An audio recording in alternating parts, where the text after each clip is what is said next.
What's up YouTube, it's Zado's TCG here and welcome to another TCG deck profile video on my channel. Today on the list we have none other than Blacephalon GX. This is a highly suggested deck profile video, so hopefully you guys are gonna enjoy my take on Blacephalon. Blacephalon is gonna be one of those GX based decks that actually can uptrade against tag teams because its damage output is a little bit endless. So with Mind Blown we can one-shot tag teams, and it's still very consistent because it doesn't lose a lot of ball engines. So we still have Ultra Space, we still have Mysterious Treasure, so this deck still survives. It does have a main weakness in the form of Tapu Fini and Unifying Minds, but other than that, this deck is just so lit. So just to start this up, we're gonna be running 4 copies of Blacephalon GX. These are proxies, aka made with the Limitless TCG proxy maker. Definitely check the website out because I ordered them and they're actually a little bit more expensive than I thought. So yeah, this is just a deck profile, so these are proxies.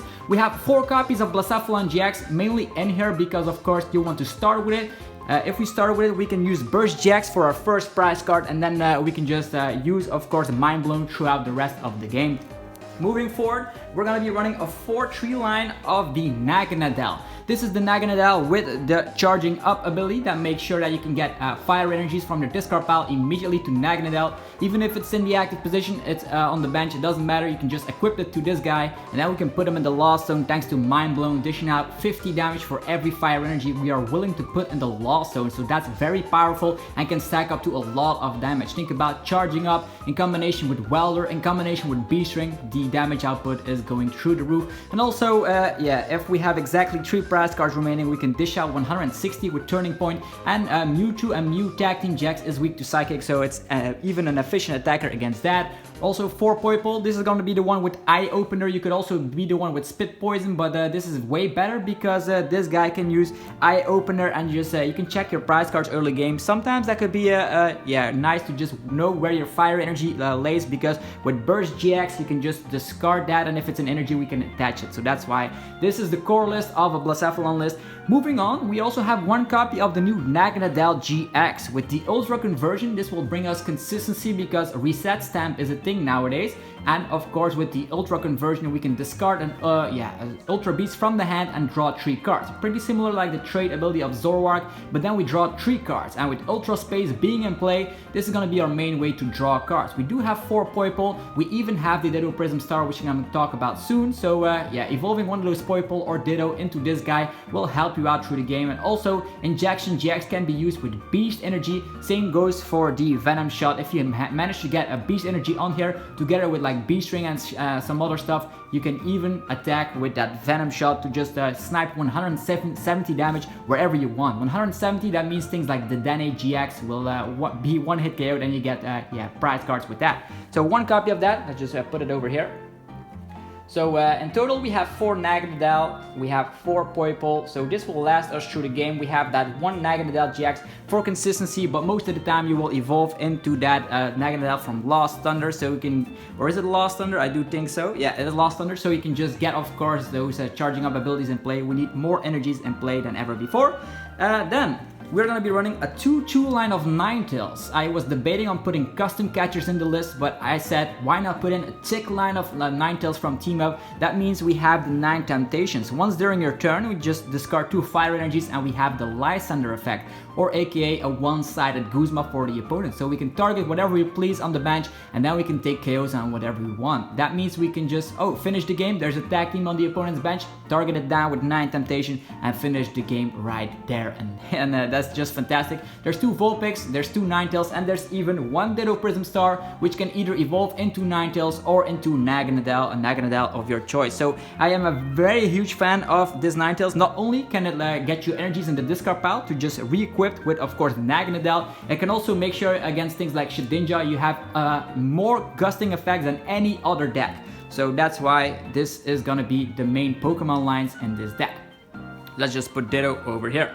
So now that we got over the Pokemon, we're still losing 1 Pokemon, and this is just gonna be the Dedenne. This is also part of the deck. Why is that? because of consistency. You need this because we're also going to be running Cherish Ball, Communication. You can search this out, and if you have a low hand size or maybe on the B string turn, you can just get of course the Dedenne on the bench and poof, you discard your hand, draw 6 cards.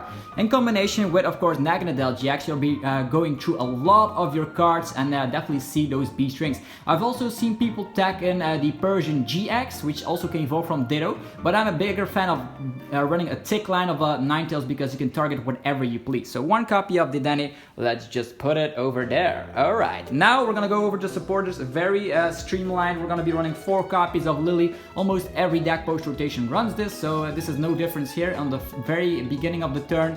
If you're going first, if it's your first turn, drawing cards until you have 8 in the hand is just way too good to pass up. So we're gonna be running 4 copies of Lily. Also, we're gonna be running 4 copies of Cynthia, just shuffle support. This deck sometimes wants to find Ninetales very badly, so with Lily and Cynthia going along, you're definitely gonna find a way to do that. You also have, of course, the Ultra Conversion to dig into your deck even deeper. Then 2 copies of Welder, just because if you attach so many energies, you have like a deck with 15 fire energies, that means Welder will be very successful attaching 2 energies, and that means Blacephalon can sometimes out of nowhere dish out an insane amount of damage. Then for the items, 4 copies of the Mysterious Treasure. Very streamlined. You can search out your Naganadels, even the GX one, because you can search out a Psychic type or a Dragon type, and this is going to be the main way to set up your Poiples early game. Moving forward, we're also going to be running 2 copies of the Cherish Ball. Cherish Ball will be able to search out GXs. That is going to be mainly used for Blacephalon, but could also help in the cases where you're dead drawing to search out Dedenne, so you're back on rolling again. Then 1 copy of Communication. I couldn't find more room for another one because we definitely need the space here, but Communication can search out your Ninetales. You manually will draw into your Vulpix or Ditto Prism Star. If you draw into your Communication, you're definitely going to get, of course, your Ninetales if you want to, but also can get your Dedenne in certain situations. And mainly I had 3 Cherish Balls in here, but I said, let's cut one for 1 Communication, so we definitely have a way to search out Ninetales when the time is right. Then, very easy, 4 copies of B-String. This is gonna be the way to get energies on play like never before. If the opponent has 3 or 4 prize cards remaining, we spam B-String, and then we can get 2 basic energies from the deck immediately to one of our Ultra Beasts. And this will be the main way to get, of course, the one-hit KOs on tag teams. We use B-String, we use Charging Up, we are also gonna be using Welder, so in combination you're definitely gonna have a ton of energies in play, and then Blacephalon simply uses Mind Blow, and you get 3 prize cards against those pesky tag teams. Then 1 Reset Stamp. Reset Stamp will set the opponent back to the equal amount of prize cards they have left. That means in the late game, we still have our board position. We have the Naganadel, which can of course draw cards. We have Naganadel, which can get energies in play, and if we Reset Stamp the opponent to a few amount of cards, we're definitely gonna retake the game. If we have a little bit of patience, we use Reset Stamp, they dead draw, and then Blacephalon takes over. For the Stadium cards, there's gonna be 3 copies of Ultra Space. Why are we gonna run so many copies? Well, mainly we can search out our Poiples early game, but it also can be a nice way to get rid of the opponent's Stadium cards. Think about Power Plants. That way our Dedenne is shut down, or Naganadel GX is shut down, so we have an answer against those Stadium Wars. Also, Thunder Mountain Prism Star is something we can overcome, and even Lysander Labs, even though we don't run any tool cards, whatever, you can just overlap Stadium cards. Then, 1 copy of the Heat Factory. Every fire deck runs this for extra consistency. Can you see how this deck will get into his B-String turns? Well, you have the B-String turn and you want your B-Strings. Very easy. You use Naganadel with the Ultra Conversion. A Blacephalon that you don't need goes to the discard. You draw 3 cards. You are going to use Welder. You draw 3 cards and get energies in play. You can even use Heat Factory, draw another card. So this deck draws a ton of cards. You might even find some spots in here for maybe another Stadium card, but I think these are the best ones around for Blacephalon. And then 1 copy of the Beast Energy. This will get our damage output even higher. That means that the Blacephalon already dishes out a 30 damage base damage, which is awesome. Same goes for Naganadel. You can hit for 110, which might sometimes be interesting. Then for the fire energies, we're gonna be running 15 in total. So we're just gonna divide them with 5. So 3 stacks, 5. 5 5 means 15 energies, which will last you through the game. The good thing about all these energies is that they are so recyclable. We can use charging up with Naganadel. We can of course get them in the discard thanks to using the gusting effect of Ninetales. There's so much you can do with this particular fire deck that I do think it's probably one of the best contenders for Worlds. If you are still doubting, definitely try out Blacephalon. If your opponent is playing Tapu Fini, that's unfortunate, but still Tapu Fini is something they only can get out with things like communication. If they don't run that, it's going to be a very hard time for them to get it out. And also we don't have a rescue stretcher in the format, which means you only will see Tapu Fini maximum one time. So even with that, this deck is still very good. Definitely check it out, try it out for yourself. Let me know in the comment section what you think about this deck profile, and also if you enjoyed it, be sure to demolish the like button. Let me know a suggestion in the comment section below which deck profile I should do next. This was highly suggested, so this is my take on Blacephalon Naganadel. Let me know if you think custom catchers are better, if you try out the Ninetales. I definitely want to hear your opinion. Anyhow, have a fantastic rest of your day, and I will see you guys in the next one. Peace out.